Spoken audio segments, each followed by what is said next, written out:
ਕਿ ਇਸੇ ਚੀਜ਼ ਦੀ ਮੈਨੂੰ ਮਾਰ ਪਵੇ, ਅੱਲਾਹ ਪਾਕ ਸੁਬਾਹ ਮੇਰੇ ਨਾਲ ਫਜਰ ਦਾ ਟਾਈਮ ਹਲਕੀ ਹਲਕੀ, ਅਗਰ ਮੈਂ ਇੱਕ ਬੰਦੇ ਨੂੰ ਵੀ ਕਿਹਾ ਹੋਵੇ ਕਿ ਇਹਦੇ ਚੈਨਲ ਦੇ ਥੱਲੇ ਕਮੈਂਟ ਕਰੋ, ਜਾਂ ਮੈਂ ਕਰਵਾਇਆ ਹੋਵੇ, ਠੀਕ ਹੈ, ਜਾਂ ਮੈਨੂੰ ਕਿਸੇ ਨੇ ਕਿਹਾ ਹੋਵੇ ਕਰੀਏ ਤੇ ਮੈਂ ਕਿਹਾ ਹੋਵੇ ਕਰੋ, ਜਾਂ ਮੈਂ ਸੋਚਿਆ ਹੋਵੇ ਮੈਂ ਉਹਨੂੰ ਕਵਾਂ ਇਹਦੇ ਥੱਲੇ ਕਮੈਂਟ ਕਰੋ, ਕਿਸੇ ਕਿਸਮ ਦਾ ਕਮੈਂਟ ਦੇ ਨਾਲ ਜਿੰਨੇ ਵੀ ਮੇਰਾ ਤਾਲੁਕ ਹੋਵੇ, ਤੂੰ ਕਰਤਾ ਹੋਵੇ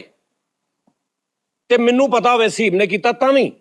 अच्छा आपके यानी कि मैं कह रहा तू गौर कर, गौर कर। ठीक है आगे समझ। मैनू एक मेरा दोस्त था, कई दोस्त ने उन्होंने कमेंट किए थल्ले, और दोस्त मेरे तो पहले वो सरकार दे ही सी, ठीक है, उन्होंने कमेंट किए ते मैनू स्क्रीनशॉट भेजे, वो मैं देखे ने क्या मैं किया, उन्होंने मैं अगों क्या होवे हाँ तू कर, हाँ तू मजीद कर, नहीं ऐसा कुछ उन्होंने मैं रोकया होवे या मजीद किया होवे, मैं पढ़ के खत्म,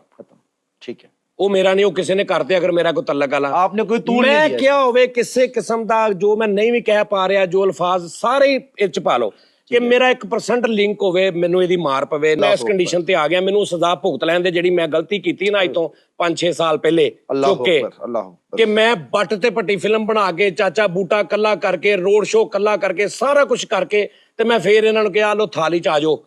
उस चीज दी मैनू सजा भुगत लैण दे, हुण मैनू भुगत लैण दे। ਕਿਸੇ ਚੈਨਲ ਵਾਲੇ ਨੂੰ ਫੋਨ ਕੀਤਾ ਹੋਵੇ,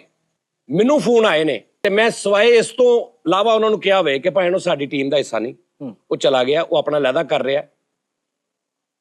ਉਹਨੂੰ ਨਾ ਰੱਖਣਾ, ਇੰਜ ਕਿਹਾ ਹੋਵੇ, ਠੀਕ ਹੈ, ਉਹਨੂੰ ਨਾ ਰੱਖਣਾ, ਠੀਕ ਹੈ। ਉਹਨਾਂ ਨੇ ਕਿਹਾ ਜੀ ਫ੍ਰੀ ਦਾ ਆ, ਅੱਛਾ ਮੈਨੂੰ ਕਿਉਂ ਫੋਨ ਕਰਦੇ ਹੋ, ਇਹਦਾ ਮਤਲਬ ਉਹ ਸਮਝ ਰਹੇ ਨੇ ਕਿ ਮੇਰੇ ਨਾਲ ਲਿੰਕ ਆ, ਕਨੈਕਟਡ ਹੈ ਤੇ ਨਾ, ਮੈਂ ਉਹਨਾਂ ਨੂੰ ਸਮਝਾਇਆ ਕਿ ਮੇਰਾ ਲਿੰਕ ਨਹੀਂ, बस।